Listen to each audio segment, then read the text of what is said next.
दोस्तों, आपका फिर से स्वागत है गाली फैक्स में। टाटा ने कैसे खड़ा किया अपना बिजनेस एम्पायर। साल 1999, डिट्रॉइट, अमेरिका। कार बनाने वाली मशहूर कंपनी फोर्ड के ऑफिस में रतन टाटा और उनकी टीम अपनी पैसेंजर कार डिवीजन बेचने आए। एक साल पहले ही रतन टाटा के नेतृत्व में टाटा मोटर्स ने पैसेंजर कार बनाना शुरू किया था, मगर उनकी पहली कार टाटा इंडिका फ्लॉप हो गई और कंपनी को भारी नुकसान उठाना पड़ा। फोर्ड के टॉप एग्जीक्यूटिव्स ने रतन टाटा से कहा, आपको कुछ नहीं पता, आपने पैसेंजर कार डिवीजन शुरू ही क्यों किया? हम आपका कार डिवीजन खरीद कर आप पर एहसान ही करेंगे। ये बात रतन टाटा को दिल पर लगी। वो टीम के साथ उसी शाम न्यूयॉर्क वापस आ गए और ये डील रद्द कर दी। इस बेइज्जती के ठीक 9 साल बाद 2008 के वित्तीय संकट के बाद फोर्ड कंपनी दिवालिया होने की कगार पर थी। ठीक इसी वक्त रतन टाटा ने फोर्ड के आइकॉनिक ब्रांड्स जैगुआर और लैंड रोवर डिवीजन को $2.3 बिलियन में खरीद लिया। इस डील पर फोर्ड मोटर्स के तत्कालीन चेयरमैन बिल फोर्ड का कहना था कि आप हमारी JLR डिवीजन खरीद कर हम पर एहसान कर रहे हैं। नमक से लेकर सॉफ्टवेयर तक बनाने वाला टाटा ग्रुप आज 100 से ज्यादा देशों में कारोबार करता है। आखिर कैसे टाटा कंपनी ने इन बुलंदियों को छुआ, चलिए आपको देते हैं ये ज्ञानकारी। First mover advantage. जो कंपनी किसी नए क्षेत्र में सबसे पहले उतरती है उसे बिजनेस करने में कई फायदे होते हैं। टाटा ग्रुप भारत में कई औद्योगिक क्षेत्रों में कदम रखने वाली पहली कंपनी है। जैसे 1907 में Tata iron and steel company limited TISCO की स्थापना कर टाटा ने ही भारत का पहला आयरन एंड स्टील प्लांट लगाया था, और जिस जगह ये प्लांट है उस शहर को जमशेदपुर कहते हैं। टिस्को को अब टाटा स्टील के नाम से जाना जाता है। जिस वक्त सिर्फ विकसित देशों के लोग हवाई जहाज से ट्रैवल कर पा रहे थे, उस वक्त टाटा ने भारत में एयरलाइंस शुरू की। कंपनी ने 1932 में टाटा एयर सर्विसेज नाम से हवाई सेवा शुरू की थी, जो आने वाले वर्षों में टाटा एयरलाइंस के नाम से जानी गई। हालांकि आज़ादी के बाद टाटा एयरलाइंस का राष्ट्रीयकरण कर दिया गया और इसका नाम रखा गया एयर इंडिया।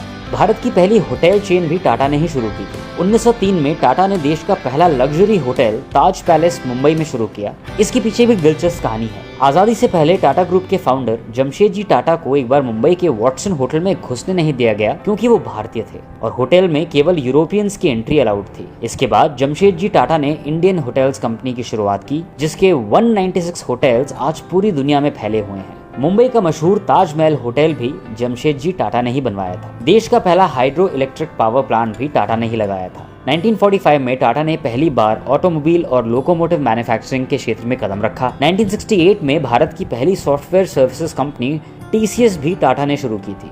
ग्रोथ और एग्रेसिव एक्सपेंशन। पिछली 2 शताब्दियों में टाटा ग्रुप ने खूब तरक्की की है और दुनिया भर में अपना विस्तार किया है। टाटा ग्रुप 1868 में सिर्फ एक कॉटन मिल से शुरू हुआ था। 1938 में जब JRD टाटा ने इसकी कमान संभाली, तब टाटा के पास 14 कंपनियां थी। JRD टाटा के नेतृत्व में टाटा ग्रुप ने ढेर सारे नए बिजनेस शुरू किए। 1991 आते आते टाटा ग्रुप के पास 95 अलग अलग कंपनियां थी। रतन टाटा ने कारोबार संभालते ही टाटा ग्रुप का दुनिया भर में विस्तार करना शुरू कर दिया।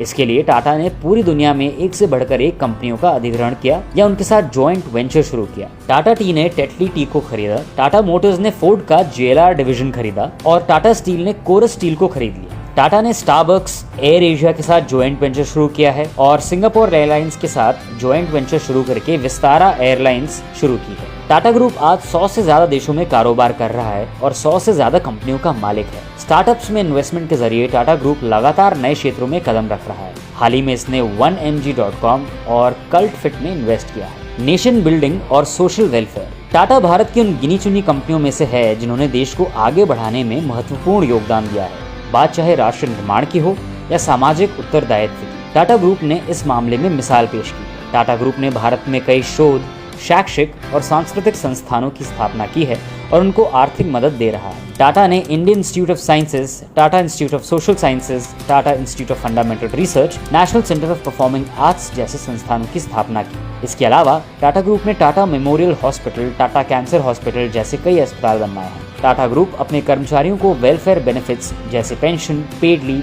Accident compensation, PF scheme, maternity benefits, 8 hour shift देने वाली पहली कंपनी है। 1892 में जमशेदजी ने JN टाटा एंडोमेंट फंड बनाया था ताकि भारतीय छात्रों को विदेश में पढ़ने में मदद मिल सके। 1920 में सर दोराबजी टाटा के प्रयासों के कारण भारत पहली बार ओलंपिक में भाग ले पाया। 1924 में उन्होंने पेरिस ओलंपिक में भाग ले रही भारतीय टीम की आर्थिक मदद की थी। टाटा ग्रुप अपने ट्रस्ट के जरिए करोड़ों रुपए दान करता आया है। 2020 में इसने पीएम केयर्स फंड में 1500 करोड़ रुपए दान किए थे। टाटा ग्रुप की कई कंपनियों ने कोविड-19 से मरने वाले अपने कर्मचारियों के परिवार को मुआवजा या सैलरी देते रहने की बात कही है। टाटा स्टील ने ऐलान किया है कि वो अपने मृत कर्मचारियों की सैलरी, हाउसिंग और मेडिकल बेनिफिट्स रिटायरमेंट तक देते रहेंगे।